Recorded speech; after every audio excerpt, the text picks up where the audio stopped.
Mucho gusto saludar esta tarde al doctor Macario Schettino, fue mi profesor, me da mucho orgullo decirlo siempre, además catedrático del Tecnológico de Monterrey. Profesor Macario, ¿cómo le va? Buenas tardes. Muy buenas tardes, el orgullo es mío. Bueno, quería comenzar por preguntar, ¿cómo interpretar lo que hemos visto con respecto al tipo de cambio, la apreciación que ha tenido el peso frente al dólar? Pues momentos después de que se dieron a conocer los primeros datos de la elección, particularmente la del Estado de México, ¿está correlacionado y qué nos dice, digamos, de lo que está viendo el mercado, al menos en el tipo de cambio, en cuanto al panorama electoral mexicano? Yo creo que sí, hay una relación muy cercana entre lo que ocurre en la política y lo que ocurre en los mercados financieros, que tiene que ver fundamentalmente con el nerviosismo o incertidumbre que genera la política. Por ejemplo, con Donald Trump ocurre lo mismo. Donald Trump generó mucha incertidumbre y el dólar se nos fue a 22 pesos. Y ahora, justamente cuando sale el conteo rápido el domingo por la noche, que da garantía de que no gana Morena, inmediatamente se empieza a recuperar el peso. Creo que tiene que ver sobre todo con esta reducción de incertidumbre. Nadie sabe bien cómo gobernaría alguien de Morena y en una economía tan grande como la del Estado de México, y creo que cuando esta posibilidad se reduce, los inversionistas se tranquilizan. Es un asunto de incertidumbre, no necesariamente de que les guste o no lo que hacen Morena. Por supuesto. Ahora, ¿podríamos decir que la incertidumbre, digamos, no trasciende los anuncios de Andrés Manuel López Obrador, sobre todo porque posterior a esa presión que tuvo el peso, pues dio dos mensajes más diciendo que no estaba de acuerdo con el resultado electoral, no especificó qué mecanismo estará utilizando para impugnar la elección, y esto pues ya no movió al tipo de cambio, y de llamar la atención porque finalmente pues por lo menos los inversionistas parecería que confían en las instituciones mexicanas de la democracia. Eso es lo que yo creo. Es decir, es posible que no les guste el resultado a los que perdieron y van a pues, impugnar, y para eso hay procedimientos. Pero creo que nadie está pensando que tengamos algún problema mayor en el Estado de México. De hecho, incluso Morena se ha moderado bastante porque pues tampoco creo que quieran arriesgar el 2018.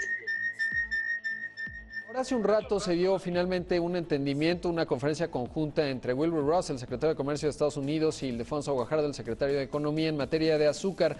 Esto nos da un buen indicio. ¿Y cuál sería, en su opinión, pues el panorama que se va planteando en la renegociación del Telecán? ¿Tenemos una buena señal y esto dará certidumbre o seguiremos viendo sorpresas? Porque ciertamente Donald Trump tiene cierto grado de ser impredecible. No hay manera de tener certeza completa con el señor que está en la Casa Blanca. Justamente hoy, por ejemplo, se atribuyó el conflicto que hay entre Arabia Saudita y Qatar, y esto ya ha generado complicaciones. Entonces, todo puede cambiar en cualquier momento, pero a mí me parece que la secuencia que llevamos desde que tomó posesión muestra que el tratado va a sobrevivir, que probablemente se perfeccione, pero que para México esto pues no es una amenaza, sino incluso una oportunidad. Por supuesto. Ahora, por otro lado, hoy leía con mucha atención la columna que publicas, Macario, en el periódico El Financiero. Parecería contraintuitivo con lo que estamos viendo, por lo menos con los propios panistas, en cuanto a cómo queda el panorama político de México después de que ya sabemos los resultados del Estado de México. Digamos, el partido más fuerte, desde tu opinión, de cara a 2018 sería Acción Nacional. Eso es lo que yo percibo. De hecho, ganó el año pasado 7 de 12 gubernaturas. Este año estaría ganando 2 de las 3 que están en juego. Eso dice el conteo rápido en Coahuila, falta que se certifique eso. Pero en cualquier caso, no pierde votos en Estado de México. Es la misma votación que tuvo hace 6 años. Y en cambio, sus dos competidores, el PRI y Morena, no son capaces de ganar. Es decir, el PRI gana por muy poquito en el Estado de México a pesar de toda la fuerza del Estado, y Morena no puede ganar una entidad, creo que no tiene fuerza suficiente para 2018, y en ese sentido el PAN tiene, pues, me parece, el mejor punto de arranque. Ahora, ¿sería forzosa para un eventual triunfo de Acción Nacional una alianza con el PRD o en solitario le alcanza para tener al próximo presidente? Yo creo que la alianza con el PRD garantiza el triunfo. El ir solos es un riesgo, pueden ganar, lo hicieron en 2000 y en 2006, pero sin duda con el PRD esto sería muchísimo más probable. Ahora, recientemente en Francia vimos justamente pues una elección a tercios, prácticamente está dividido entre los 4 candidatos.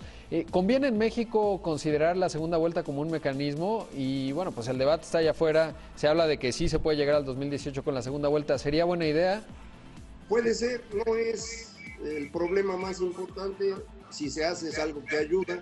Creo que necesitamos pensar más en gobiernos de coalición, esto sería mucho más importante.